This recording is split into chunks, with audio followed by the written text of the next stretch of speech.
fullbacks aren't what they used to be. It used to be a position and a place for your Christian Cullens, your Jason Robinson, your Anthony Watsons, etc. A place where once a coach saw that you were comfortable on the wing, you could pop them in the middle of the backfield and say, go nuts. If it isn't on, kick. If it is on, we'll back you. But now this has changed, and fullbacks have evolved into more of an extra playmaking set of hands who can inject themselves into the game with athletic X factor when they wish. But it isn't their main priority or role within the team. And the role of extra playmaker and fly half in the backline that was once reserved for the inside centre with players like Matt Gitto, Owen Farrell, Dan Carter and the like, has now been given to players like Blair Kinghorn, Thomas Ramos and Willie LaRue. So let's talk about it. Let me give you a brief history of basically when two fly halves were usually in the back line. This is something I've discussed before on this channel, but the first instance that I saw this was when Rob Andrew was 10 for Newcastle Falcons just as rugby went professional. And a promising young fly half was sort of coming through and they wanted him to be sort of the successor at Newcastle. And his name was Johnny Wilkinson, and what they did was they played him at 13 or 12, adding an extra pair of hands in the midfield. And this turned out to be very successful, and Johnny Wilkinson obviously went on to be one of England's greatest ever 10s, if not the greatest.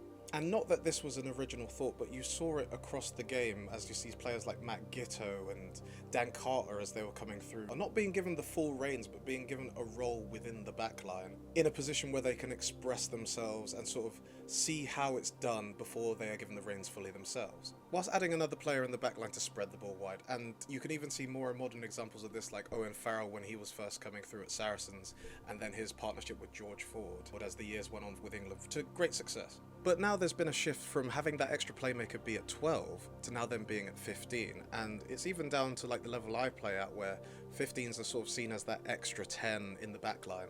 Now the benefits to this that I've noticed is there's a lot less stepping on each other's toes in the 10-15 dynamic compared to the 10-12 dynamic. As 10-12 you're sort of occupying the same space, whereas 10-15 is sort of like, as a fullback you can sort of come in when you know you're right and you know what's on and sort of just be that extra pair of hands and you can be that extra set of eyes.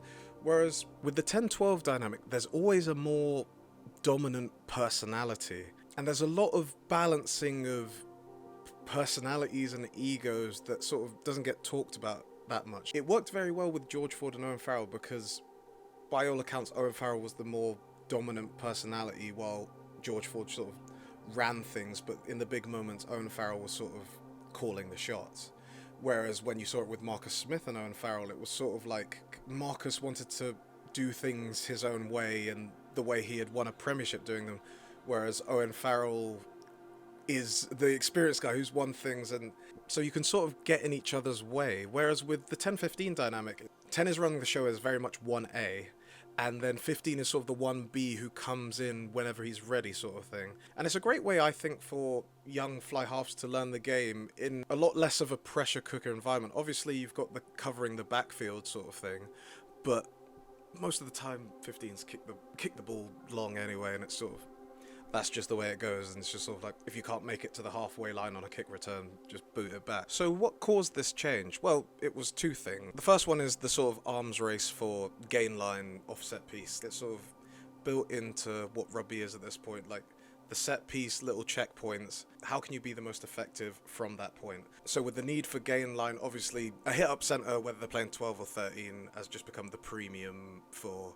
gain line offset pieces. And what has come with rugby getting better and better skill-wise over the years is that these hit-up centres now have the ball skills that you were bringing the fly half in to do. So your players like Tuipulotu, Bundiaki, like those are the main ones. I can think of Diolande as well, who can spread the ball like a fly half and can make these decisions and have the rugby IQ to do all these things. You don't actually need another 10 in there, and they can fulfil the role beautifully, as you can see with the way Glasgow attack, which is very sort of off 10, off 12 sort of thing. It's beautiful to watch. And the other benefit of having your out and out centres in the midfield is that you're not losing anything physically in defence, where a lot of the time if you're playing two 10s at 10 and 12, you're going to be targeted physically because that's just the nature of the beast. It's just sort of like rugby sort of physical archetypes just sort of happen like as you're growing up. Like if you're slim, fast and skillful, you end up playing 10, scrum half, all those sort of things.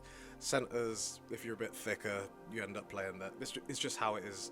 Well, in this country anyway, I can't speak to others. But not having a physical mismatch in the midfield, especially when there's a set piece arms race for gain line, is a benefit. And there's a lot of ways to build upon this sort of thinking. I like cast my mind back to James O'Connor playing in that Australia team where they basically had 4 10s on the pitch at one time. I think it was Quay Cooper at 10, Gitto at 12, you had James O'Connor on one wing, and you had Curtly Beale at fullback.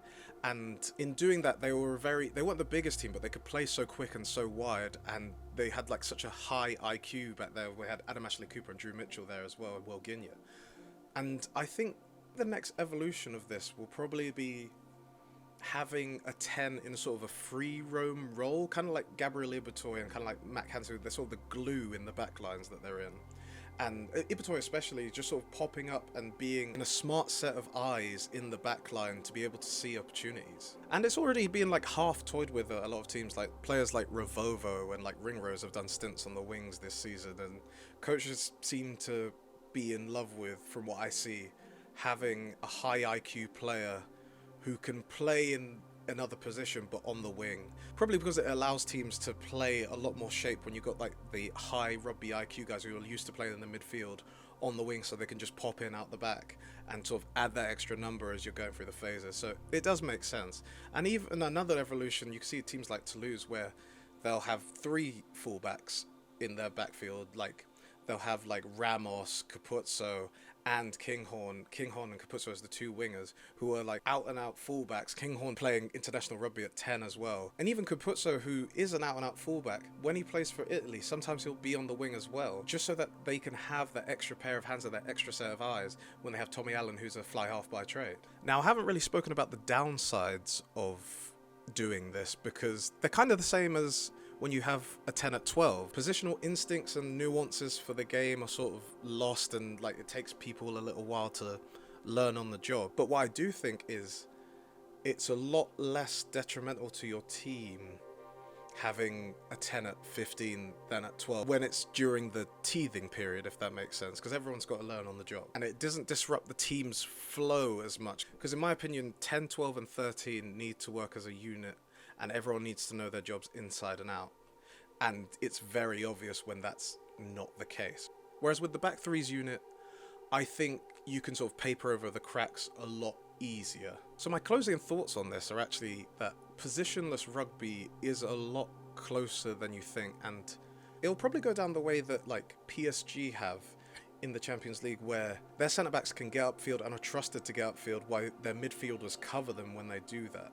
And it's sort of a mishmash, and it's very harem-scarum but very creative, and the skill level of players seems to be going up and up and up. And I think hybrids and sort of people being out and out specialists will sort of gradually die down. You'll sort of have unit specialists is what I believe.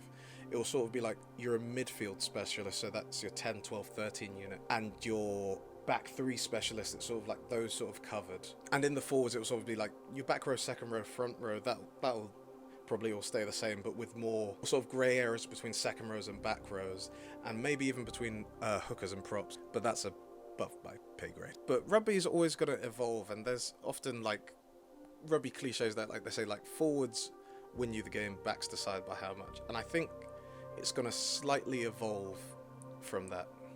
I think it's going to be forwards win you games, but backs decide how. And it will just be a stylistic thing. But yeah, those are my thoughts. Signed NGJ.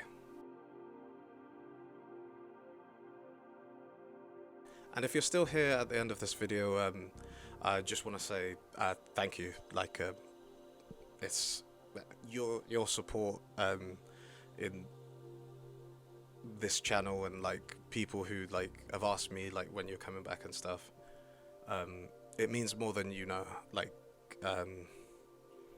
I've had my struggles sort of thing, but coming out the other side, and I'm gonna try and make this channel something to be proud of. So yeah, thank you very much.